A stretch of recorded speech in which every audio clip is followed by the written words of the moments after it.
The wind was cold that morning, and the world felt much heavier than an 11-year-old girl should ever have to carry. On the side of a busy road, while others rushed past in their cars, a small, thin girl with tired eyes and messy hair dug through trash cans. Every bottle she collected wasn't just plastic, it was a piece of hope. Hope for the mother waiting at home, coughing and weak. Hope that maybe today there would be enough money for medicine. Her hands were scraped, her shoes were torn, but she kept going. Because love does not rest. If you believe kindness and second chances can change someone's whole world, please like, comment, share, and subscribe to support more stories like this. Her name was Amara, and her life had changed overnight when her mother's illness grew worse. Hospital visits became more frequent, bills stacked up like mountains, and there were days when even a loaf of bread felt like a luxury. Her father had disappeared years ago, leaving only his broken promises behind. So Amara stepped up, becoming the strength her mother needed even when she was shaking inside.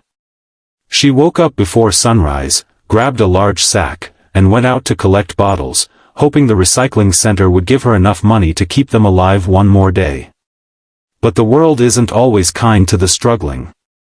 Drivers honked in annoyance, some rolled their windows down only to mock her. Others looked away, pretending not to see the small girl on a mission too big for her small hands. Still, Amara refused to quit.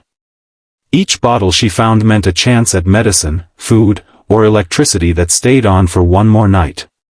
One afternoon, while searching near an old gas station, she heard the deep rumble of motorcycles approaching. A group of bikers pulled in, leather jackets marked with a fearsome emblem, Iron Guardians MC. People always whispered about them, rough, dangerous men no one should cross. Amara's heart pounded, and she lowered her gaze, hoping they wouldn't notice her. But one biker did. He was tall, covered in tattoos, with a long beard streaked with silver. His name, stitched on his vest, read Blade. He noticed the way the girl flinched as they parked, the way she held the bag tightly as if protecting treasure. He watched her silently for a moment, then saw the bruises on her hands, the hunger in her eyes, and something inside him shifted. As the other bikers ordered drinks from the station's diner, Blade pulled out a cold bottled water and walked toward her. Amara froze. She thought trouble was coming. Instead, he gently placed the bottle on the ground near her feet and stepped back, letting her decide what to do. His voice was low, careful, not to startle her. He asked why she was collecting bottles. She hesitated, then whispered the truth. Her mother was sick. Medicines were expensive. There was no one else to help. Blade listened, and in that moment he wasn't a feared biker. He was a man seeing his own childhood reflected in her eyes. He remembered being abandoned, being hungry, feeling invisible. He remembered how one act of kindness long ago had changed his life. Now he felt the responsibility to pass that torch forward. Without a word, he picked up her bag. Amara panicked, terrified he would take what little she had. But instead, Blade walked to his motorcycle, opened a storage compartment filled with empty drink bottles from their ride, and dumped them into her sack. His fellow bikers noticed and quietly did the same, bags of bottles, cans, anything that could help. Amara stared, speechless. For the first time in days, the weight on her heart lifted even just a little. Blade wasn't done. He told Amara to hop on his motorcycle. She hesitated. Strangers had never been safe in her world, but something about the warmth in his eyes felt trustworthy. He drove slowly, making sure she felt safe, and took her to the recycling center. The man behind the counter counted the bottles, and the total amount was more money than Amara had ever seen at once. Tears welled in her eyes, but she held them back. She was strong, she had to be. Blade asked where she lived. When they arrived, he saw the small rundown apartment and heard the weak cough from inside. He met her mother, a kind woman with pale skin and exhausted eyes who tried to stand and greet him despite her pain. It broke something inside him. No family should suffer like this alone.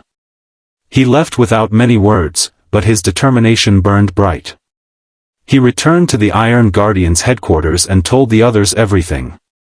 These men may have looked intimidating, but their hearts were fierce protectors. They took action the only way they knew, powerful and immediate. That evening, the roar of engines shook the quiet street. Neighbors peeked out of windows in shock as a convoy of motorcycles stopped outside Amara's building. The Iron Guardians arrived with boxes, food, blankets, medicine, and even a new bed for her mother. They repaired broken lights, fixed the door, and filled the kitchen with enough groceries to last months. Blade knelt to Amara's height, telling her she wasn't alone anymore. He promised that as long as he breathed, she and her mother would always be protected. Tears streamed down her face, but this time they were tears of relief, tears of gratitude. Rumors spread fast. People who once ignored Amara now offered help, inspired by biker kindness. The recycling center offered her mother-friendly work from home. Doctors volunteered to treat her mother at a reduced cost. The world had finally noticed the girl who had once been invisible. Amara's mother regained strength day by day. With time, she could laugh again. And every time she saw the rumble of motorcycles, she knew angels wore leather, not wings.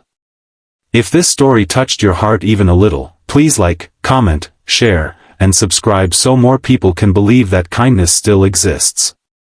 Before we end, please comment below. Kindness can save lives, Red Heart. Sometimes, the heroes we fear are the very ones sent to help us.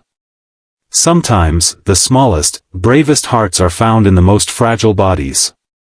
And sometimes, all it takes to change a life, is noticing the child collecting bottles by the road and asking why. Because kindness doesn't need to be soft. Sometimes kindness rides a motorcycle.